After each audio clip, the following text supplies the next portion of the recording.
Fala galera do meu canal, meus queridos alunos da disciplina de Direitos Reais. Tudo bem? Vamos dar seguimento. Na nossa última aula a gente fez a questão relâmpago. Em breve eu vou colocar a correção, vou colocar as pontuações. Eu peço calma para vocês porque eu quero fazer uma correção de uma a uma. Eu vou criar comentários de um a um.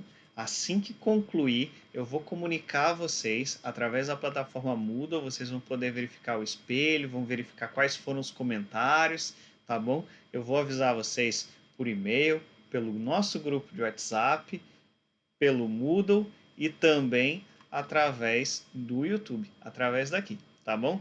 Então, hoje vamos dar seguimento ao nosso estudo, à nossa cadeira de Direitos Reais. E hoje a gente vai estudar algumas formas de aquisição da propriedade. Nós já tivemos os conceitos e as noções básicas de propriedade, o que já nos dá uma base para a gente adentrar ainda mais na questão da propriedade, talvez o mais importante instituto dentro da cadeira de direitos reais. Hoje a gente vai estudar a respeito das formas de aquisição da propriedade. E essa visão ela é muito importante, pessoal. Essa visão horizontal da gente dominar quais são as formas de aquisição de propriedade, a gente precisa compreender se ela é originária, se ela é derivada, se ela foi feita através de um ato da natureza ou necessitou de uma interação humana para ser dada essa aquisição de propriedade. E também a gente precisa verificar, e a gente vai ver nas aulas de hoje, o que pode ser feito através de uma forma exclusiva para um bem móvel ou exclusiva para um bem imóvel e até mesmo um instituto que é comum entre eles, que é uma forma de aquisição de propriedade que se aplica a essa modalidade tanto para a forma móvel quanto para a forma imóvel. Beleza? Então vamos lá, vamos entrar dentro da nossa disciplina, vamos entrar dentro do nosso estudo e dentro do tópico de formas de aquisição de propriedade. Eu queria partir de um pressuposto inicial com vocês, de uma premissa básica. E a premissa é justamente isso, que a gente não confunda a forma de aquisição de propriedade com o seu título legitimador. De fato, não é exemplo a celebração do contrato de compra e venda que permite por si essa aquisição dessa propriedade. Esse negócio jurídico, ele é importante. Essa etapa, essa formalidade legal, ela é importante. Ela traduz que esse justo título para sua aquisição. Todavia, o que a gente deve ter como base que esse registro ou até mesmo essa tradição, ela é feita apenas como uma das formalidades para a aquisição da propriedade. O registro ou a tradição por si só não dá, via de regra, uma forma aquisitiva de propriedade. E a gente vai estudar essas diferenças, a gente vai entrar nesse tópico e isso eu quero que até o final da aula esteja bem clara na cabeça de vocês, caso vocês façam esse tipo de confusão. E de início eu queria conversar com vocês e ensinar para vocês essas formas de aquisição de propriedade, originária e derivada. Na originária, tem-se uma forma de aquisição decorrente de um fato jurídico, stricto sensu, como, por exemplo, o decurso do tempo ou fenômenos da natureza. Bom, a gente tem como exemplo básico de decurso de tempo o uso capião. O uso capião, que é uma modalidade de aquisição de propriedade que pode ser aplicado tanto para bem móvel quanto para bem imóvel. Mas a gente não vai se ater muito nessa aula de uso capião, porque o uso capião é a modalidade mais importante, uma modalidade que merece atenção. Aí eu quero combinar com vocês de que nas aulas futuras a gente vai voltar para essa modalidade de uso capião e a gente vai estudar de forma bem pormenorizada. Combinado? Já a respeito de fenômenos da natureza, a gente tem diversos exemplos, inclusive alguns deles que a gente já conversou na aula. Por exemplo, a avulsão. Nós temos também a formação das ilhas, que a gente vai estudar a seguir, logo em um tópico à frente. Nós temos também a avulsão, a aluvião. Nós temos diversos tipos de aquisição, diversos nomes complicados, só que a gente vai ver que na verdade a única complicação mesmo é os nomes, porque nos seus conceitos a gente vai conseguir decorar e a gente vai conseguir aprender para ser aplicado no nosso dia a dia. Já a respeito da aquisição derivada, ela decorre de um negócio jurídico, ou seja, é fruto do exercício da autonomia da vontade das partes envolvidas, em que se estabelece a transferência da propriedade, podendo a legislação exigir o cumprimento de determinadas formalidades. Essas formalidades, pessoal, a gente tem diversos exemplos, e esses exemplos eles devem ser todos tipificados, ou seja, todos devem estar prescritos em lei. Ele deve ser defeso ou não em lei. Deve ser estipulado qual é essa formalidade. Deve ser estipulado, se for algo muito complexo, qual é essa solenidade. Um exemplo clássico é o registro de compra e venda. Ele permite a transferência dessa propriedade imóvel, ou até mesmo a tradição, que é a que permite a transferência dessa propriedade móvel. E o nosso próximo tópico, a gente vai verificar agora. Eu já falei para vocês que nós temos como modo de aquisição comum o uso capião. Ele se aplica tanto para a propriedade imobiliária quanto para a propriedade mobiliária. Mas existem alguns meios, alguns modos que são exclusivos para cada um tipo de propriedade. Primeiro, vamos verificar quais são os modos de propriedade imobiliária e depois passaremos ao estudo dos modos de aquisição exclusivos da propriedade mobiliária. Vamos lá, vamos iniciar. O modo mais tradicional para a aquisição é através do registro. Talvez esse seja, eu diria que grande parte do nosso ordenamento jurídico, a aquisição mais conhecida e mais usual é o registro. Com o devido registro imobiliário é que se adquire formalmente a propriedade no Brasil. A nossa legislação, ela utilizou como motivo justificador do registro essa questão da publicidade, que se gere efeito erga omnes entre as partes e entre todas as nossas pessoas que estão na nossa sociedade. Essa publicização, ela é necessária, porque é através dessa publicização que se dá com o registro imobiliário que qualquer pessoa que tenha interesse em, porventura, adquirir, a receber esse imóvel, a utilizá-lo como um meio, uma moeda ou até mesmo qualquer instrumento, ele pode ter conhecimento dessa situação jurídica desse bem. Ao acessar um cartório em que se há esse registro imobiliário, isso não é tão difícil de você descobrir, porque todo cartório ele tem a sua abrangência, ele tem a sua área de atuação, e basta você saber a localidade que você vai saber qual é a circunscrição deste imóvel.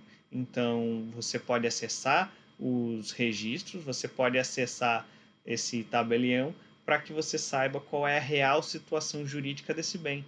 Se esse bem ele tem alguma averbação, se ele tem algum gravame, ou se porventura ele está com alguma restrição, isso tudo é necessário, isso tudo a nossa legislação, ao adotar que o registro imobiliário ele é formal, ele é o meio formal em que se adquire a propriedade, esse é um dos efeitos. Então, o nosso artigo 1245, ele diz, vamos dar uma lida, transfere-se entre vivos a propriedade mediante o registro do título translativo no registro de imóveis. Parágrafo 1º. Enquanto não se registrar o título translativo, o alienante continua a ser havido como dono do imóvel. Parágrafo 2º. Enquanto não se promover, por meio de ação própria, a decretação de invalidade do registro e o respectivo cancelamento, o adquirente, continua a ser havido como dono do imóvel.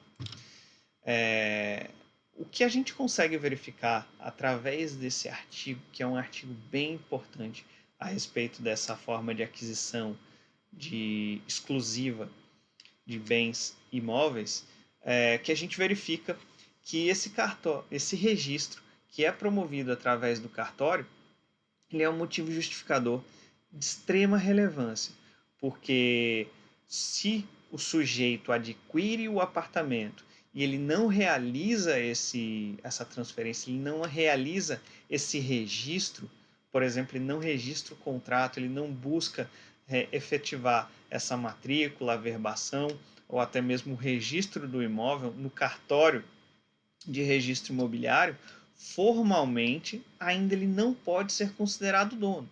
Ou seja, o antigo dono ele vai responder por todos os ônus, todos os bônus que porventura tiver essa propriedade. Então, é apenas com o registro que se inicia esse processo de transferência. Esse registro não é apenas o único formalidade, não é apenas a única solenidade que se há para ser feita uma forma de aquisição através do registro. Isso porque o nosso direito brasileiro ele exige, além do título, esse título de propriedade que se tem diante desse bem imóvel, ele se requer também essa solenidade necessária. E isso é estipulação legal. Legalmente, se verificamos que é necessário o registro para os bens imóveis e a tradição para os bens móveis, que a gente vai ver a tradição no tópico a seguir. Aí eu deixo para vocês agora uma pergunta. Diante desse artigo que a gente verificou, eu queria que vocês me respondessem. O ato constante no registro, ele admite eventual impugnação por invalidade ou até mesmo retificação? Ou seja, esse instrumento, essa solenidade necessária que a lei determina que seja cumprido, você pode porventura impugnar ou você pode até mesmo promover alguma retificação diante de algum erro ou também diante de qualquer situação que foi feito nesse registro de forma indevida?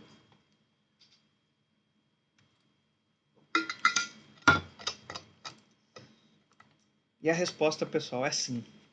E para dar essa resposta, eu cumulo dois artigos importantes da nossa legislação, do nosso código. O primeiro deles é o artigo 1245, em seu parágrafo 2º, que ele autoriza esse respectivo impugnação, até mesmo essa eventual retificação.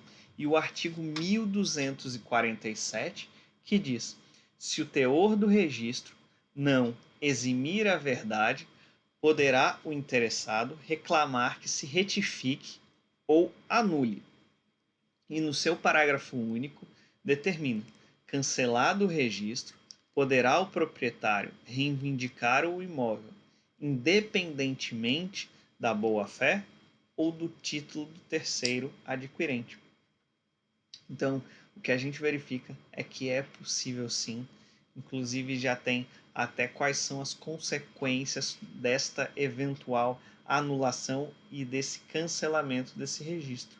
O parágrafo único do artigo 1247 determina que esse proprietário, se esse título ele tiver uma eventual invalidade, ele for alvo dessa impugnação ou até mesmo retificação que cause um cancelamento desse registro que foi realizado, ele pode reivindicar esse imóvel, independente do que foi feito, seja através dessa aquisição de propriedade por boa-fé ou até mesmo diante de um eventual título de um terceiro adquirente.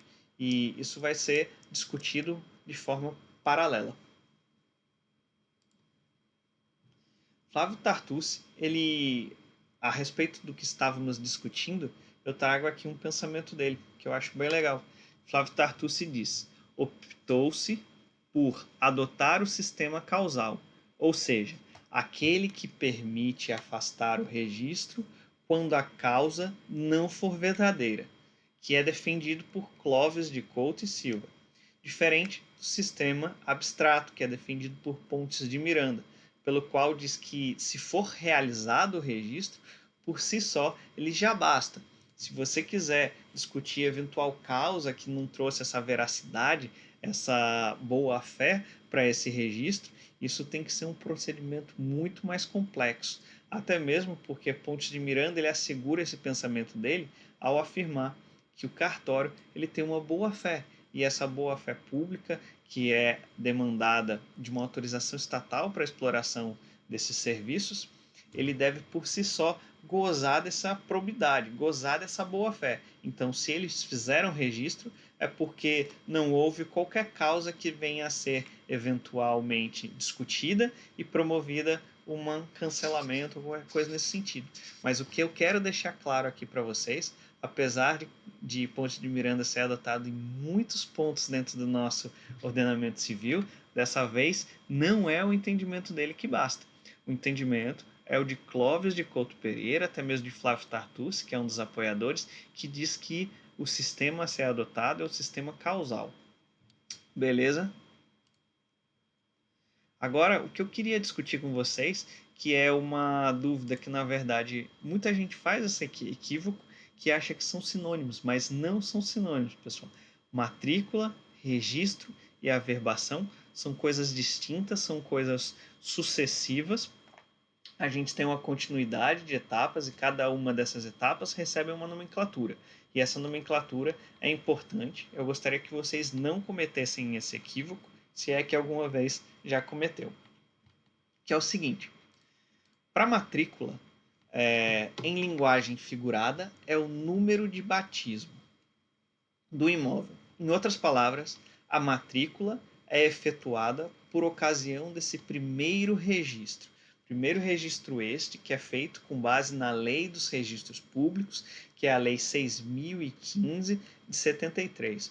Ou seja, esse primeiro contato que a propriedade imobiliária vai ter com o cartório é a matrícula. É quando ele recebe seu primeiro número, é quando ele recebe, digamos, que o seu nome. Ele vai ser, a partir daquele momento, conhecido através daquela numeração. Então, a matrícula é este primeiro ato realizado pelo cartório. Depois, a gente tem o registro. E é um novo número que recebe a cada alienação, mantendo-se sempre como base a matrícula.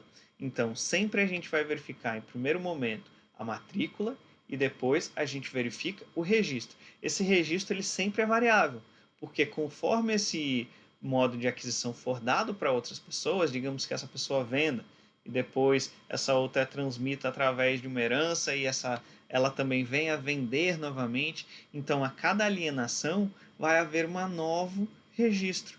Então a matrícula irá fazer esse primeiro momento e o registro irá fazer todos os atos subsequentes.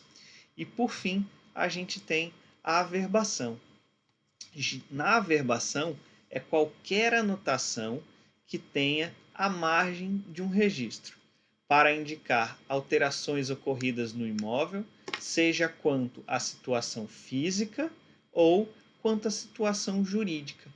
Para a situação física, pessoal, a gente pode indicar como qualquer ponto que venha a alterar a sua aparência. Por exemplo, uma edificação de uma casa, uma alteração do nome da rua, e, enfim, até mesmo uma reestruturação dessa casa, um desmembramento dessa casa. Isso tudo a gente tem que fazer através de averbação, para manter um relatório fiel e verídico do que é feito nessa propriedade, de como essa propriedade ela é visualizada. Já a respeito de situação jurídica do seu proprietário, é tudo que vem a impactar de uma forma com que essa propriedade possa vir a responder futuramente. Por exemplo, se esse proprietário ele vir a contrair núpcias, ou seja, se ele vier a casar, então houve essa alteração desse estado. Se ele era uma pessoa solteira, ele passa a ser uma pessoa casada. E a depender do regime de bens que essa proprietário venha a contrair nas núpcias dele, essa propriedade vir a ser objeto de uma eventual execução ou objeto até mesmo de uma eventual partilha, de um inventário, enfim.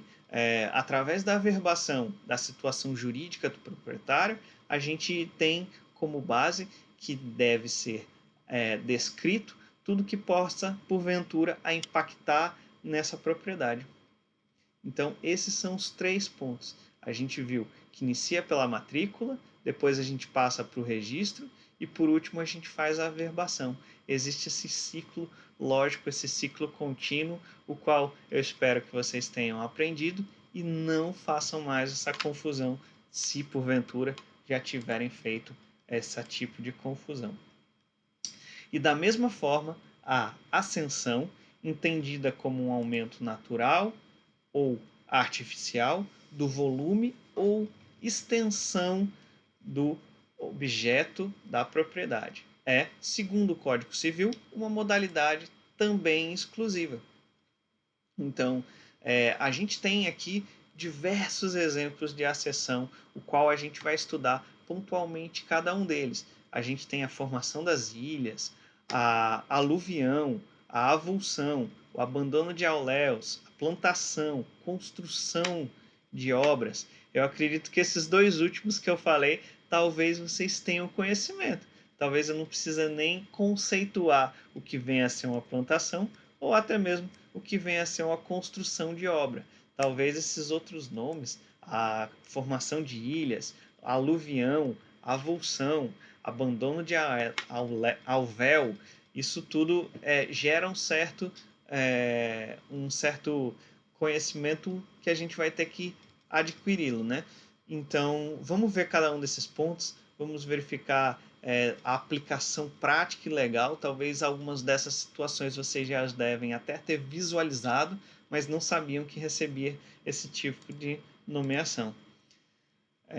A aceição tem como modalidades de imóvel a imóvel ou de móvel a imóvel.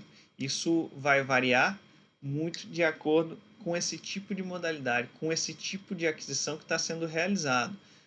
Como eu disse, a gente tem de imóvel a imóvel pelo aluvião, avulsão, formação de ilhas, alvéol abandonado, enquanto a gente tem para móvel para o imóvel, para essa propriedade, para a aquisição dessa propriedade, que é quando há a construção e as plantações. Então, o que eu tenho que analisar é o que vai ser adquirido, o que vai ser incorporado com esse bem, com essa propriedade imobiliária. Se é algo que já é um imóvel e vai ser incorporado mesmo assim ao ponto de acrescer e avolumar essa propriedade, ou se é algo que é móvel, por exemplo, uma semente, tijolos que vão ser usados para essa construção, e a partir dali a gente faz essa incorporação nessa propriedade, nesse bem imóvel, e isso gere um avoluamento, a gente torne ela ainda mais extensa, essa propriedade. Então, é esse o ponto de vista que a gente deve partir. Opa!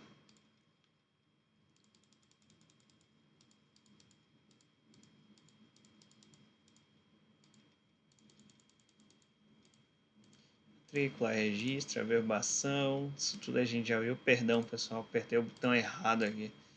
Sim, vamos lá. Antes da gente entrar no estudo de cada um desses pontos, cada um desses tópicos, cada um desses nomezinhos complicados, eu queria fazer uma discussão com vocês. Algumas pessoas têm assim essa confusão e eu gostaria que vocês não tivessem. Muita gente, até mesmo quando eu estava conceituando anteriormente a questão da acessão, que é essa incorporação para a propriedade, de forma que aumente o seu volume, de forma que aumente a sua extensão. Isso talvez algumas pessoas devem ter pensando, gente, isso daí não é benfeitorias, isso daí não pode ser conceituado como benfeitoria. E a resposta é não, pessoal. Porque para a benfeitoria, esse bem ele é acessório e sempre é artificial, ou seja, sempre é efetuado pelo homem, realizado na própria estrutura de coisa principal. sem que haja necessariamente esse aumento desse volume, essa extensão dessa propriedade, como eu havia conversado com vocês. A acessão, por sua vez, ela pode ser tanto natural, a própria natureza pode influenciar para esse avolumamento, para esse aumento desse volume, dessa extensão, quanto ela pode ser artificial, ou seja, que tenha havido uma interação humana para isso.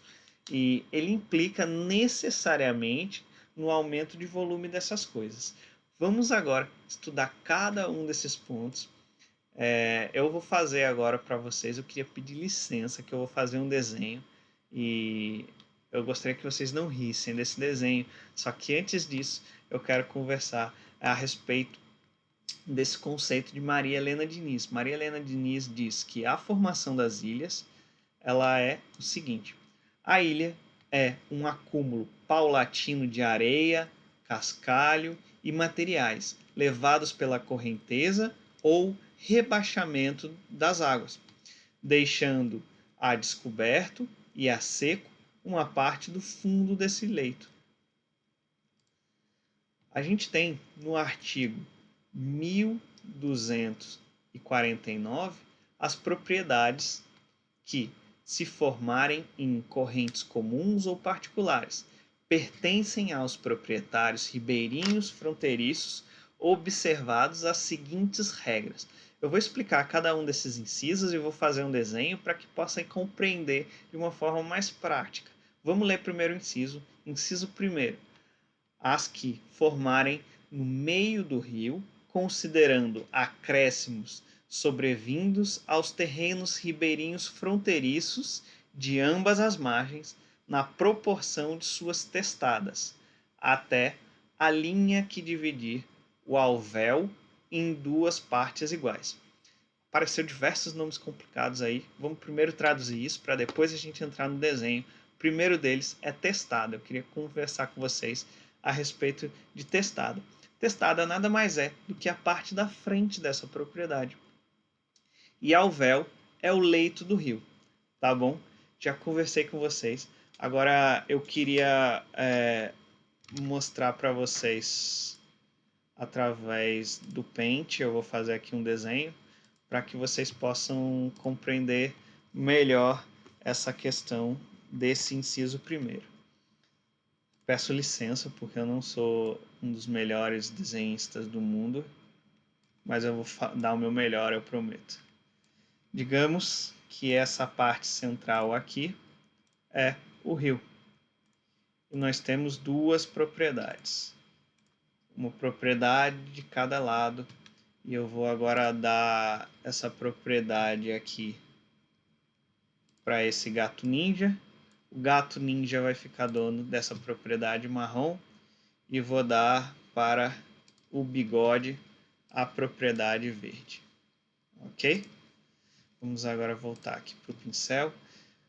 Primeiro, o que a gente tem que criar é o fluxo desse rio. Esse rio, ele caminha nesse sentido, digamos. Essa correnteza caminha nesse sentido.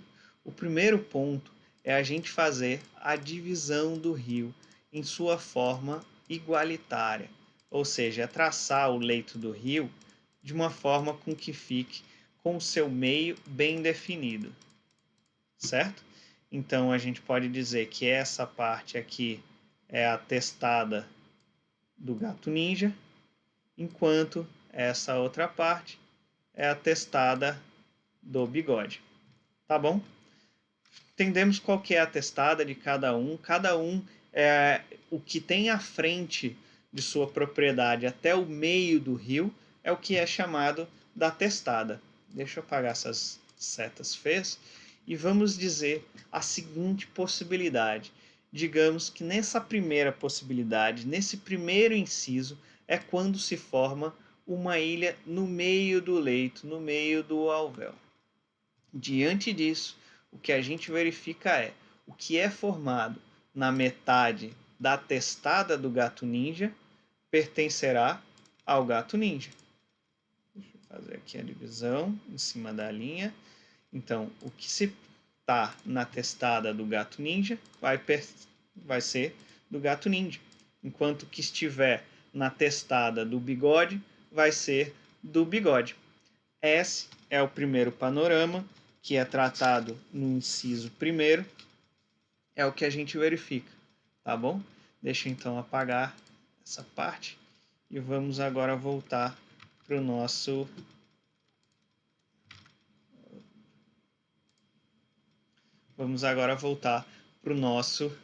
artigo. Então, o que a gente tem agora no nosso inciso segundo é que as que se formarem entre a referida linha e uma das margens considera-se acréscimo aos terrenos ribeirinhos fronteiros desse mesmo lado. Essa talvez seja a possibilidade, a situação mais clara que a gente pode verificar e talvez seja a mais simples da gente conseguir compreender. É o seguinte, digamos, volta para o rio, isso. Digamos que essas ilhas elas sejam formadas na testada de cada uma, ou seja, se uma ilha ela for formada na metade do gato ninja, pertencerá ao gato ninja. Da mesma forma, se uma ilha ela for formada na metade do bigode, então pertencerá também ao bigode. Essa é a situação que o nosso inciso segundo traz e que é bem simples da gente compreender. Já o nosso inciso terceiro diz que as que se formarem pelo desdobramento de um novo braço do rio continuam a pertencer aos proprietários dos terrenos às custas do qual se construíram. Ou seja, nessa situação que a gente tem aqui, e a gente verifica através do inciso terceiro, digamos que se for formado um braço no meio do terreno do bigode, ou seja, que aqui nesse espaço haja uma força natural no sentido de promover até mesmo uma construção, um início de um leito do rio aqui. Então, o que a gente verifica nesse momento é que esse terreno em que houve aqui essa formação dessa ilha, que se deu causa apenas por conta do desprendimento de uma terra que era do bigode, vai continuar sendo do bigode. Então, esse cenário em que a gente vê em que houve essa formação dessa ilha por conta de um braço do rio, por conta de uma força natural do rio, então ela permanecerá, no caso que a gente viu aí nesse desenho lindo que eu fiz para vocês, permanecerá para o bigode. Tá bom? Ficou claro para vocês todas essas situações. Apenas lembrando, pessoal, por favor, se vocês porventura tiver qualquer dúvida, vocês podem colocar aqui nos comentários do YouTube. Vocês podem me mandar através da plataforma oficial da FACAP, que é a plataforma do Moodle.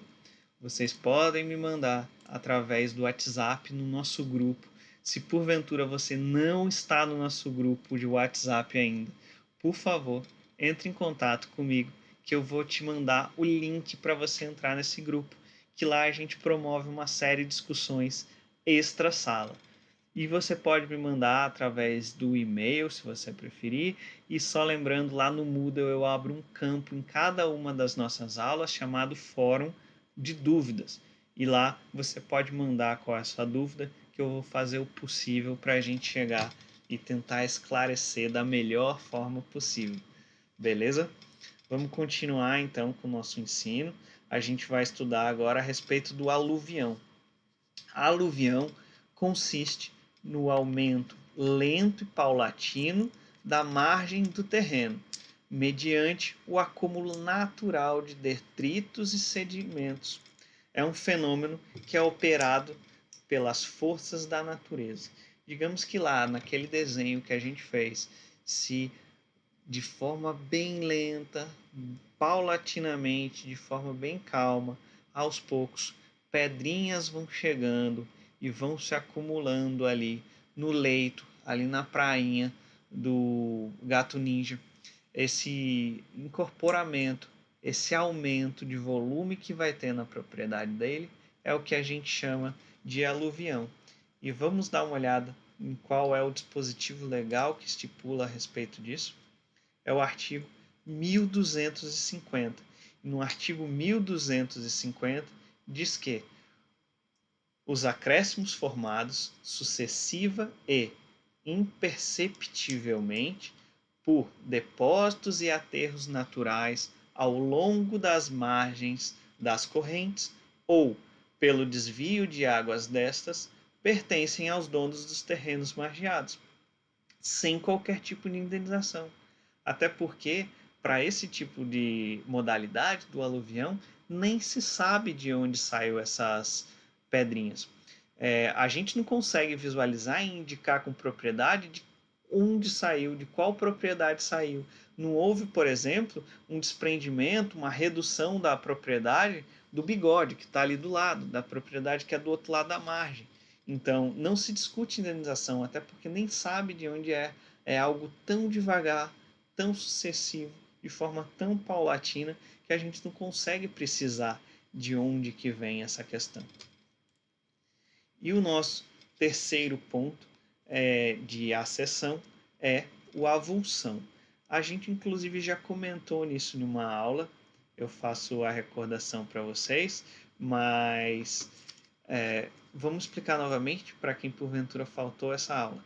Enquanto a aluvião se processa de um processo bem lento, bem paulatino, a avulsão é de forma repentina, é de forma rápida.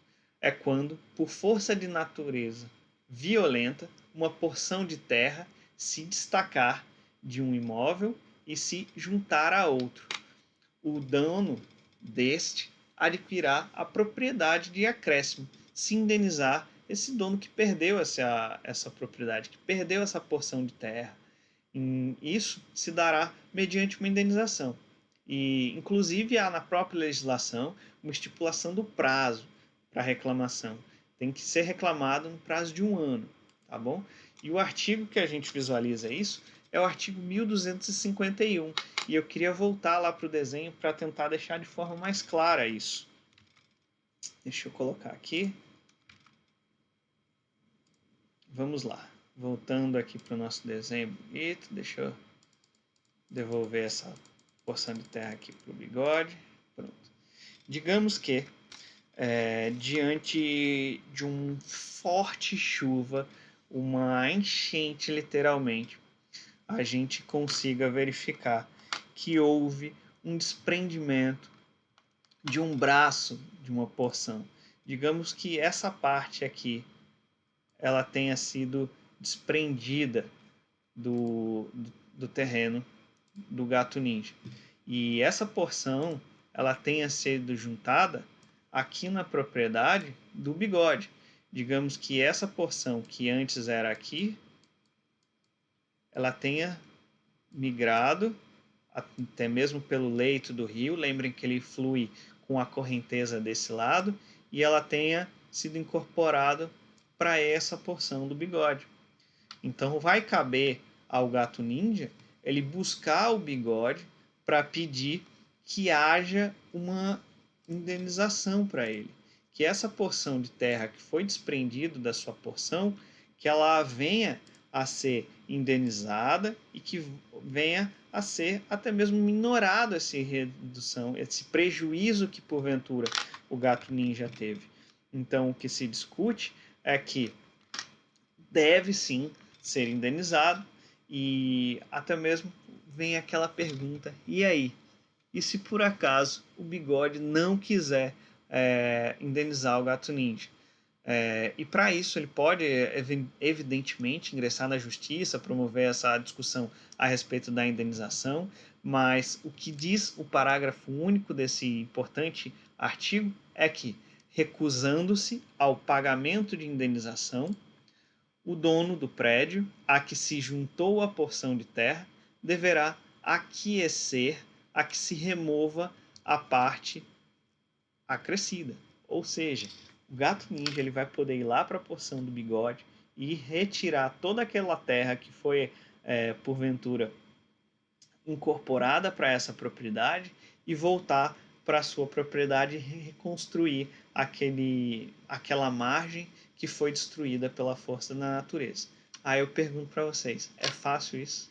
Não, não vai ser nem um pouco fácil para o gato ninja conseguir reconstruir e fazer esse levantamento. É algo muito complexo, é uma ação em que há muita discussão. Essa questão de comprobatória ela é muito difícil. A gente verifica se porventura ser julgado pelo juiz, isso vai dar uma complicação muito grande para ele. Mas eu tenho certeza que a melhor parte é haver uma composição no sentido de indenização. O nosso próximo modalidade é o alvéolo abandonado. E para o alvéolo abandonado, eu vou ser bem simples. É quando consiste no leito seco do rio.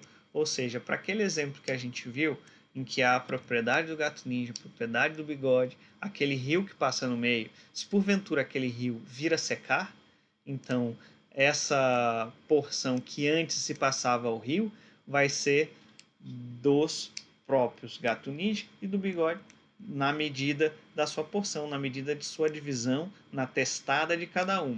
Vai ser traçado qual é o meio do leito desse rio e a partir dali a gente consegue verificar de quem vai ficar com cada porção, tá bom? O artigo pertinente a isso é o artigo 1252, que diz o seguinte: o alvéolo abandonado de corrente pertence aos proprietários ribeirinhos das duas margens, sem que tenham indenização aos donos dos terrenos por onde as águas abriram esse novo curso, entendendo-se que os prédios marginais se estendem até o meio do rio. Ou seja, aquela propriedade do gato ninja que era na margem e tinha esse leito que corria no seu fluxo, toda essa testada vai ser incorporada para a sua propriedade. A sua propriedade ela vai ser estendida. A propriedade, como a gente disse no início, ela vai receber um volume maior. Então, diante desse avolumamento, a gente tem o alvéolo abandonado. Agora, já que a gente viu todas essas formas de acessão, a gente vai para o nosso terceiro tópico da aula. É o tópico dos modos de aquisição exclusivos de propriedade mobiliária. Ele é disciplinado, toda essa matéria é disciplinada, e a gente tem, se a gente for observar, e eu peço que vocês verifiquem aí no Vadimeco, deem uma lida nesses artigos que vocês vão ver que é bem simples. Assim como os casos de acessão, a gente vê os próprios conceitos na tipificação legal. A gente vê que nos próprios artigos a gente já consegue visualizar uma própria explicação de cada um dos institutos. E para os modos de aquisição exclusivos de propriedade imobiliária, a gente tem as disciplinas, os entendimentos nos artigos 1260 a 1274. E a gente pode encontrar diversas modalidades de aquisição de propriedade imobiliária nesses incisos, nesses artigos, que é uso capião, ocupação, achado de tesouro, tradição, especificação, confusão, comissão e adjudicação. Portanto, nós visualizamos 8 modalidades de aquisição exclusivas de propriedade mobiliária. A uso capião, como eu conversei com vocês no início da aula, por ser um instituto de grande relevância para o nosso ensino, vai ser tratado de forma apartada. A gente vai ter uns tópicos de aula apenas para discutir a respeito da modalidade da uso capião e todas as suas classificações, os seus conceitos, quais são os seus requisitos legais, quais são suas previsões legais. Então vamos verificar quais serão os modos de aquisição exclusivos de propriedade imobiliária. A primeira delas é a ocupação. E para ocupação, a gente tem o seguinte conceito: adquirirá a propriedade imobiliária aquele que se assessorar de coisa sem ser do dono, não sendo essa ocupação defeso em lei. No artigo 1263, a gente verifica que quem se assessorar de coisa sem dono para que logo se adquire a propriedade, não sendo essa ocupação defesa em lei. O nosso outro ponto é a respeito do achado do tesouro. É isso mesmo que vocês estão pensando. Aquela brincadeirinha que a gente fazia quando era criança, de caça ao tesouro. E trata-se de algo bem difícil de acontecer, de ocorrer na nossa vida, né? Mas não é algo impossível. E já que não é algo impossível, é necessário que haja um tratamento jurídico para isso. E vamos verificar o que o nosso legislador trouxe, que ele disciplinou para que se houver achado algum tesouro. Nada mal, né? E ele diz o seguinte: tesouro, para o fim de aquisição de propriedade, é todo depósito antigo de coisas preciosas, oculto e de cujo dono não haja memória. E eu peço que vocês se atentem a esse último ponto desse conceito, que diz que o dono não haja memória. Pois é bem complexo essa parte final, esse conceito final que a gente verifica. É muito difícil. Como que eu vou conseguir provar que o dono nem sequer lembrava daquele depósito antigo que havia as coisas preciosas? E a gente tem três importantes dispositivos na nossa legislação que diz a respeito do achado de tesouro. O artigo 1264 diz que o depósito antigo de coisas preciosas, oculto e de cujo dono não haja memória será dividido por igual entre o proprietário e quem achou esse tesouro. Então, de forma igualitária, será apurado qual é esse valor dessas coisas preciosas e, diante dessa apuração e liquidação desses valores, será dividido de forma igualitária entre quem achou e o dono desse tesouro. Artigo 1265.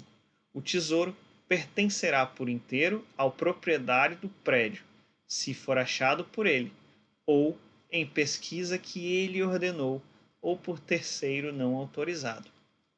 Talvez essa primeira parte seja tanto quanto lógico. Se ele achar algo que é precioso, que é dele, que está dentro da propriedade dele, nada mais justo do que pertencer a ele.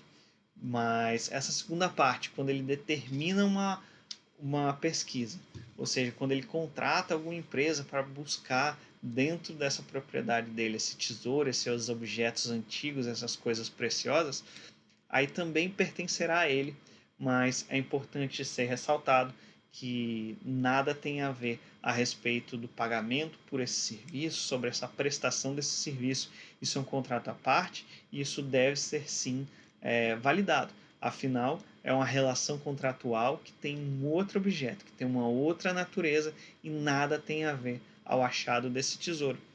No entanto, a gente verifica que também há algumas pesquisas nesse sentido, pesquisa de Lavra, por exemplo, em que se estipula um percentual desse tesouro que for achado, em que se estipula que caso seja encontrado coisas preciosas, um percentual será destinado a essa pesquisa que logrou êxito em encontrar esses objetos. Artigo 1266 diz que, achando-se em terreno aforado, o tesouro será dividido por igual entre o descobridor e a enfiteuta, ou será este por inteiro quando ele mesmo seja o descobridor. Aqui a gente faz um estudo do Instituto do Enfiteus, que a gente já verificou em aulas passadas. Se por acaso você não se lembra disso, volte algumas casas, porque isso pode ser matéria até mesmo de prova, tá bom? Fica a dica. E agora eu queria falar a respeito de tradição. No direito brasileiro, a aquisição da propriedade não deriva apenas do título, exige uma certa solenidade, igual a gente conversou quando a gente tratava de registro, é a mesma aplicação que a gente deve fazer quando a gente está diante de tradição. Afinal, a tradição é a solenidade necessária, a solenidade prevista e tipificada como exigida pela lei. A solenidade exigida é a tradição, é a transferência ou entrega de coisa ao adquirente, ao passo que, para os bens imóveis, é o registro. E a gente também tem dispositivo legal nesse sentido, que estipula que essa tradição ela pode ser feita de três formas. A primeira delas é a real, segunda ficta e terceira simbólica. A real é quando a coisa é efetivamente entregue ao adquirente. E a título de exemplo aqui, eu posso dar para vocês quando vocês vão até um shopping center e vocês realizam a compra de uma camisa, por exemplo, ou para as meninas um vestido, um sapato, ou até mesmo também uma camisa mais confortável, nada impede. Então, a partir do momento em que você tem essa compra e essa entrega ela é feita ali de forma efetiva e imediata, a gente tem uma tradição real. A tradição ficta é aquela que aqui não há essa tradição efetiva, mas apenas algo ficto, uma situação em que é criada, é uma situação em que o sujeito já possui essa coisa. E aqui, como exemplo, eu posso dar o constituto possessório. É quando a gente verifica que a pessoa já estava em posse desse produto, desse objeto, e diante disso só fez mesmo uma tradição ali ficta, algo que seja não estritamente efetivo. E por último, a gente tem a tradição simbólica, que é quando a tradição do bem se opera por meio de um símbolo ou sinal. E aqui eu posso dar um exemplo que é bem clássico para a nossa doutrina e para o nosso ordenamento. Talvez vocês já até tenham ouvido falar sobre isso, que é a famosa entrega das chaves. É quando você faz a compra de determinado apartamento e diante da entrega das chaves é quando a gente caracteriza e conceitua como se isso realmente é o momento em que há essa tradição, você entrega as chaves e a partir dali a gente tem o que a doutrina mais clássica chama de traditio longa mano.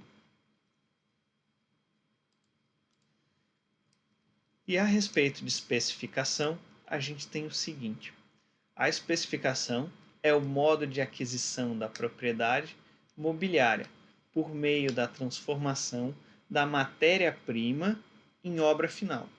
Em geral, tem natureza de ato jurídico em sentido estrito, ou seja, consiste em um comportamento humano voluntário e consciente, cujo efeito jurídico está previamente determinado em lei, a aquisição dessa propriedade.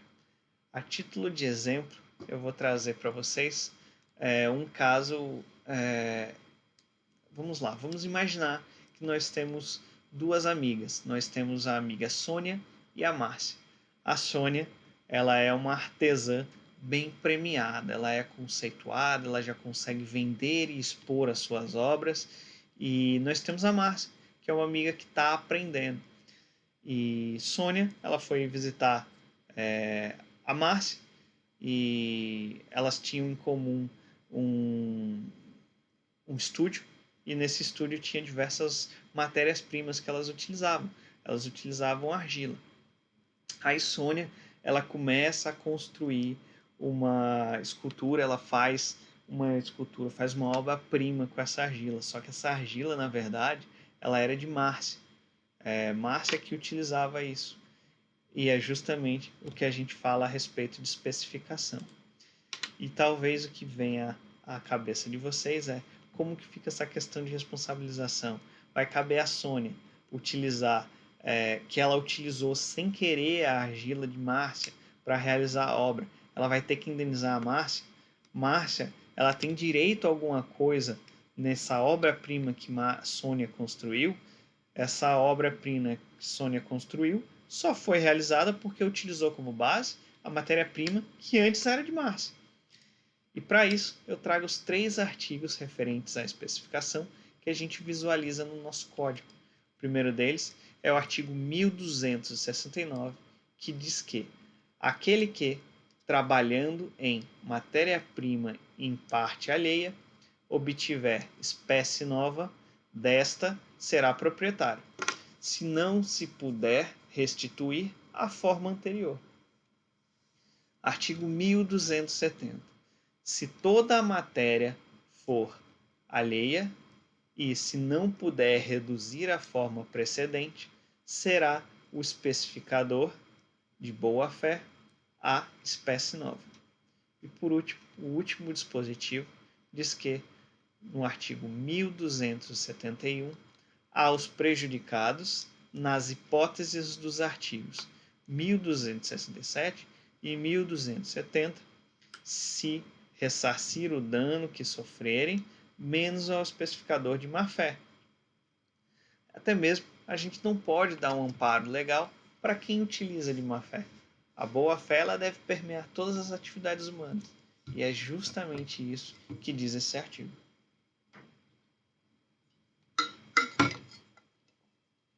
E por fim, eu trago para vocês de forma conjunta, porque pode ser analisado de forma conjunta. O que muda é apenas os estados dessa propriedade imobiliária, que é a respeito da confusão, comissão e adjudicação.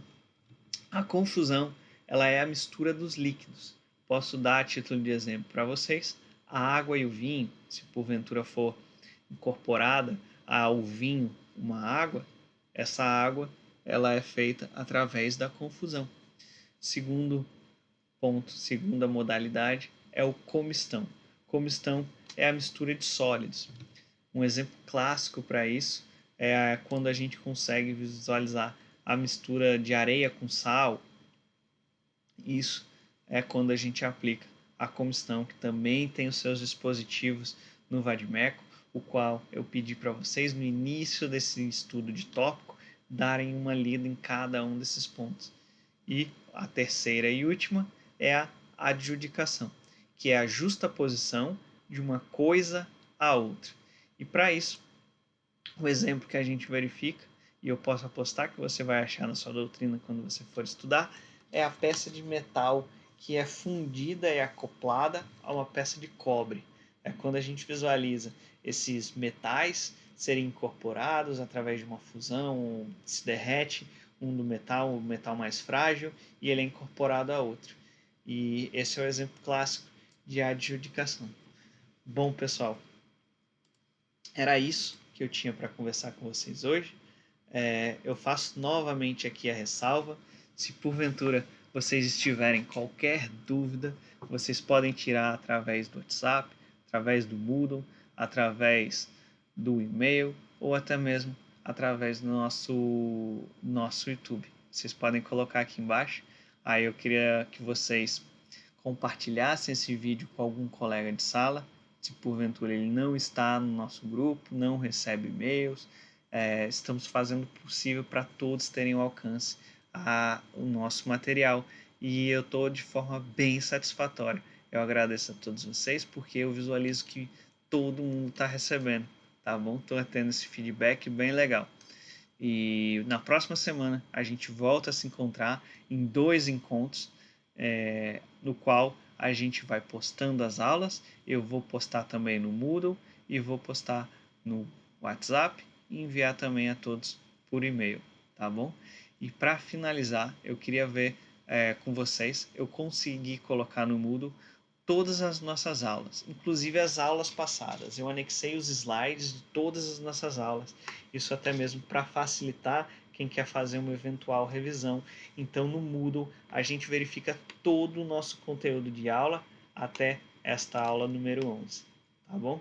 Um abraço a todos, obrigado, boa semana e fique em casa, tá bom? Vamos respeitar a quarentena, que logo, logo a gente vai estar presente. Eu tô doido para voltar pro FACAP e ter esse contato com vocês de forma mais próxima, tá bom? Obrigado e até a próxima.